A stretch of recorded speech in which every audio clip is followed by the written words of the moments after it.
Hello everyone. तो ये वाला क्वेश्चन भी आई थिंक थर्मोडायनेमिक्स का तो नहीं है, बट ये इक्विलिब्रियम का क्वेश्चन है। ठीक है, नवंबर 2020 का ही क्वेश्चन है, CSIR। I think white board पे भी सही लग रहा होगा। यस, आई थिंक सही दिखाई दे रहा वाइट बोर्ड पर भी, तो इसका हम यूज करेंगे अब।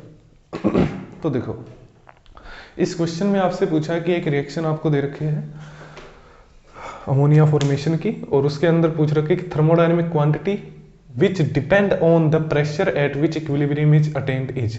तो आपको ध्यान क्या रखना है, देखो Kp किसके इक्वल होता है, Kp इक्वल होता है प्रेशर ऑफ NH3 की पावर 2 जो इनका कोफिशिएंट है, प्रेशर ऑफ N2 की power 1 into pressure of H2 की पावर 3। तो यहाँ पे जो टोटल प्रेशर है ना, वो इस इक्वेशन में कहीं भी नहीं आ रहा। जो टोटल प्रेशर है वो इस इक्वेशन में कहीं भी नहीं आ रहा, यानी कि Kp तो आंसर होगा नहीं। सिमिलर मैनर में ना ही डेल्टा G नोट डिपेंड करता, ना ही डेल्टा H डिपेंड करता है। ठीक है,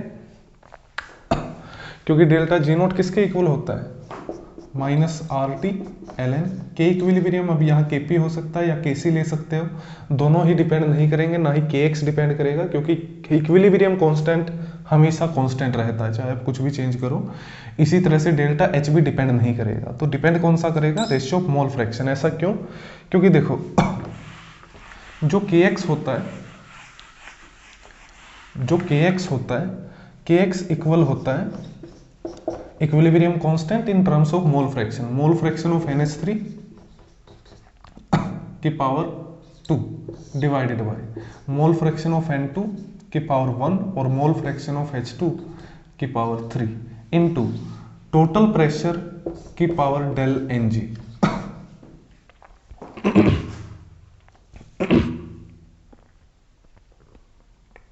टोटल प्रेशर की power del Ng, change in number of mole of gas. तो यहाँ पे देखो टोटल नंबर ऑफ मोल यहाँ पे कितने हैं, राइट साइड में 2, लेफ्ट साइड में 4। तो डेल Ng कितना आएगा, प्रोडक्ट माइनस रिएक्टेंट यानी कि -2। तो देखो इस Kx के एक्सप्रेशन में टोटल प्रेशर आ रहा है, और हमें ये चीज पता है कि जो इक्विलिब्रियम कांस्टेंट है वो हमेशा कांस्टेंट रहता है, यानी कि आप इसको चेंज भी करोगे तो भी इसकी वैल्यू कांस्टेंट रहेगी। और इसकी वैल्यू कांस्टेंट कब रहेगी, जब आप इसको बढ़ाओगे तो ये जो पूरी टर्म है इसकी वैल्यू घटनी चाहिए, और जब आप इसको घटाओगे ये जो पूरी टर्म है इसकी वैल्यू बढ़नी चाहिए। यानी कि जैसे आप प्रेशर को चेंज करोगे, इन मोल फ्रैक्शंस की टर्म्स की वैल्यू घटेगी या बढ़ेगी प्रेशर के अकॉर्डिंग। अगर आप यहाँ पे प्रेशर की वैल्यू बढ़ाओगे तो Kx की वैल्यू घटनी चाहिए, यानी कि वो वैल्यू बढ़ेगी। ठीक है, उल्टा होगा एक दूसरे का। ठीक है, इसको आई थिंक मैं कुछ गलत ना बोल जाऊं तो पावर को ठीक करके लिख लेता हूँ, P की पावर -2 यानी कि 1 बाई टोटल P का स्क्वायर। ठीक है, तो अब देखो अगर हम इस P को बढ़ाएंगे तो ये पूरी वैल्यू घटेगी, तो इस हिसाब से इस वैल्यू को बढ़ना पड़ेगा। अगर हम ये वैल्यू घटाएंगे तो ये वैल्यू बढ़ेगी।